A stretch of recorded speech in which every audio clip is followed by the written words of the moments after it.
Chapter 13: Overall Economic Activity. The economy flows due to an interaction between people and firms, which is exemplified in the circular flow model. For example, households spend money on goods made by firms and businesses, but at the same time, these firms and businesses are the ones that provide an income to the households. The total wealth that a country produces is based on these interactions. A simple way of representing this is through leakages and injections.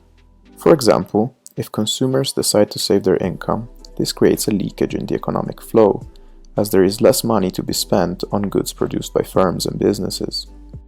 Conversely, if the government were to increase public spending, this would be an injection to the circular flow. The size of an economy can be calculated by using these same principles. GDP, gross domestic product, is the most common way to calculate the size of an economy.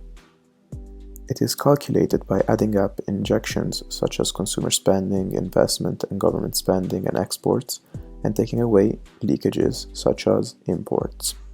Another way to measure the size of an economy is through GNP or GNI, which stands for Gross National Product or Income, and it is the market value of all products and services produced in 1 year by labor and property supplied by the residents of a country. This differs from GDP, as GDP is simply the value of final goods and services produced within a country in a given period. Examples of the difference between the two can be foreign remittances and ownership of plants outside one's country. For example, some countries, such as Ireland, have a very high GDP but quite a low GNP. This is due to the fact that many businesses in Ireland are actually foreign. However, these are not always the best methods to calculate the output of an economy. For starters, they exclude non-market productions such as household services of homemakers. Calculating GDP can also cause problems if nations have different definitions of legal versus illegal activities. For instance, in Italy, sports gambling has always been legal, but that was not the case in some Anglo-Saxon countries such as the US.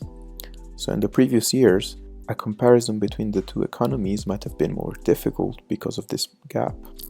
Furthermore, GDP is not necessarily a measure of the well-being of a nation. No measured figure of total income can take account of changes in labor market satisfaction, declines or improvements in personal safety and personal health, and the quality or quantity of leisure time. In recent years, a new tool has come up to measure how much a country's production is sustainable for the environment. This is green GDP. The formula for green GDP is GDP minus income derived from environmentally unfriendly practices.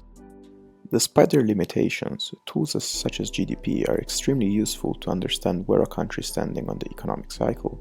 It is also useful to understand which economies are progressing at a faster pace than others. For example, China, despite being a smaller overall economy than the US, has a higher yearly GDP growth.